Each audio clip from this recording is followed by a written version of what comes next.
키노트에서 여러분이 사진을 삽입하고 수정하는 방법에 대해서 배워보겠습니다. 먼저 키노트에서 사진을 가져오는 방법은 몇 가지가 있습니다. 첫 번째로 여러분이 가지고 계신 사진이 존재하는 폴더에서 해당 사진들을 마우스로 드래그한 후 키노트 슬라이드 안에 드랍하게 되면 해당 사진들이 키노트 슬라이드 안에 삽입되게 됩니다. 자, 그럼 제가 바탕화면에 준비한 샘플 포토스라는 폴더에 있는 사진을 마우스로 잡아서 슬라이드 안에 드래그 하게 되면 다음과 같이 사진이 슬라이드에 꽉 맞게 들어가게 됩니다.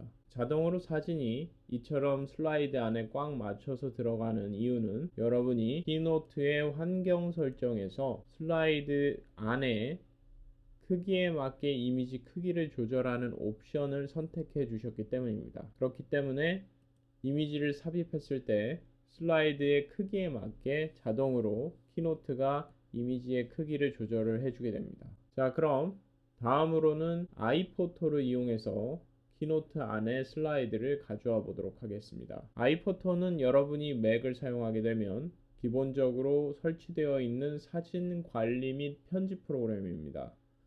그래서 아이포토를 먼저 실행을 해 보도록 하겠습니다.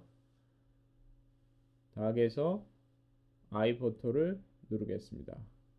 네, 그럼 다음과 같은 화면이 나타나고 여러분이 가지고 계신 사진을 아이포토 안으로 집어넣을 수가 있습니다. 자, 그럼 제가 이 사진들을 전부 다 선택을 해서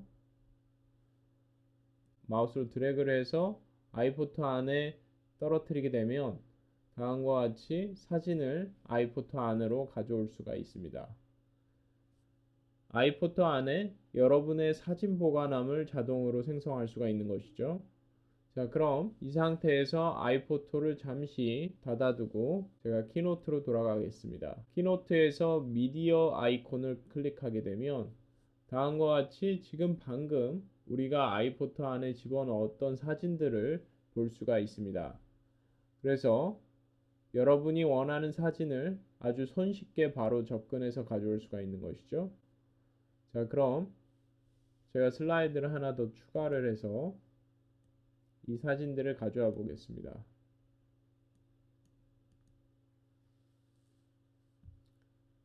미디어 아이콘을 누른 후 특정 사진을 다음과 같이 누르게 되면 사진이 다음과 같이 삽입되는 것을 볼 수가 있습니다. 키노트 슬라이드 안에 사진을 가져오는 방법은 여러분이 직접 폴더에 있는 것들을 가져오는 방법, 그리고 아이포토에 사진을 보관한 후 아이포토를 키노트의 도구막대에 있는 미디어 기능을 이용해서 가져오는 방법이 있겠습니다. 대부분의 키노트 테마들은 사진을 삽입할 수 있는 템플릿을 제공하고 있습니다.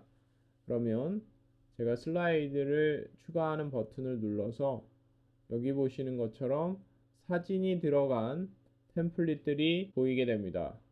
자, 그러면 제가 이 템플릿들을 누르게 되면 다음과 같이 템플릿이 추가가 되고 보시는 것처럼 각각 오른쪽 하단 귀퉁이에 다음과 같이 사진을 자동으로 삽입할 수 있다는 그런 아이콘이 보이게 됩니다.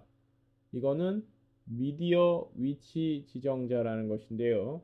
여러분이 사진을 드래그 앤 드랍만 하게 되면 다음과 같은 레이아웃으로 해당 사진이 자동으로 맞춰서 들어가게 됩니다.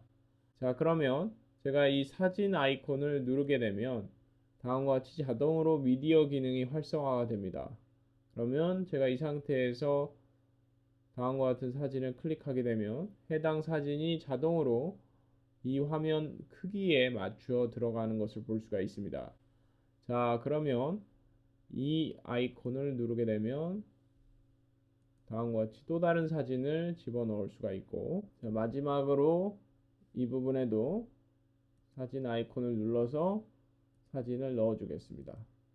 네, 그래서 여러분이 각각의 테마에서 기본으로 제공하는 사진 양식을 이용해서 여러분의 사진만을 가지고 빠르게 키노트 슬라이드를 작성할 수가 있습니다. 자, 그러면 지금부터는 본격적으로 키노트에 삽입한 사진을 키노트에서 제공되는 이미지 속성 값들을 변경함을 통해서 편집을 해보도록 하겠습니다. 키노트는 이미지 편집에서도 강력한 기능을 제공을 하고 있는데요. 먼저 슬라이드를 하나 추가를 하겠습니다. 슬라이드를 하나 추가를 하고 이미지를 하나 가져와 보죠. 자, 이미지를 하나 가져와 보겠습니다. 미디어 아이콘을 누르고 제가 가져올 이미지는 다음과 같은 이미지입니다. 크기를 좀 적절히 조절을 해주겠습니다. 이미지 크기 조절하는 방법도 여러분이 도형을 크기 조절하는 방법과 동일합니다. 그래서 여러분이 끝에 귀퉁이를 잡고 이 상태에서 Shift 키를 누른 상태에서 이미지를 줄여주게 되면 보시는 것처럼 동일한 비율, 이미지의 비율을 유지한 채 여러분이 크기를 조절할 수가 있습니다. 자, 그러면 이 상태에서 다음과 같이 가운데 배치를 하고 이미지를 선택을 한 상태에서 속성 창을 보면 스타일, 이미지, 정렬 세 가지 속성이 보입니다. 그 중에 이미지 스타일 부분에는 보시는 것처럼 이미 키노트에서 제공하는 이미지 스타일을 볼 수가 있는데요. 우리가 지금 삽입한 이미지를 자동으로 삽입을 해서 각각의 이미지 스타일을 적용한 모습을 보여주고 있습니다. 예를 들어서 제가 이러한 이미지 스타일을 적용을 하게 되면 흰색의 희미한 테두리가 생긴 것을 볼 수가 있습니다. 자, 그리고 여러분이 임의로 테두리를 설정할 수도 있는데요.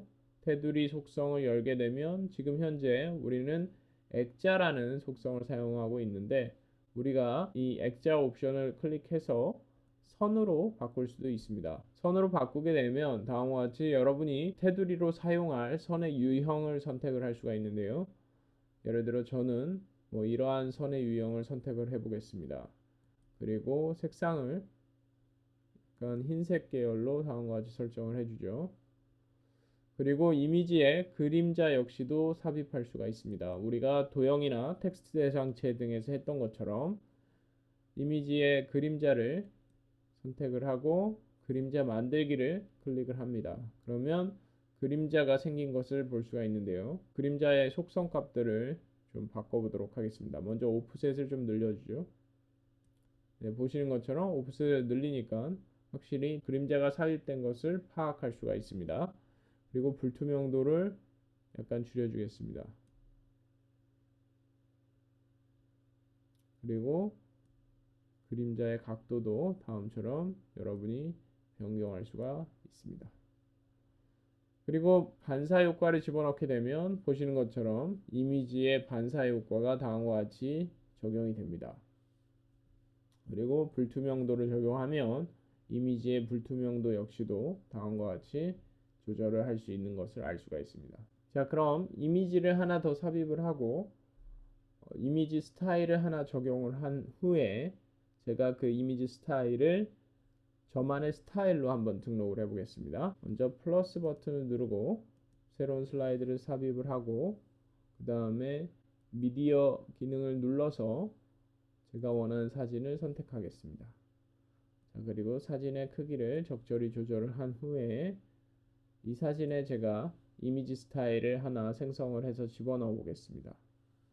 저는 테두리로 선을 사용을 할 것인데요. 선 테두리로 실선을 사용을 하겠습니다.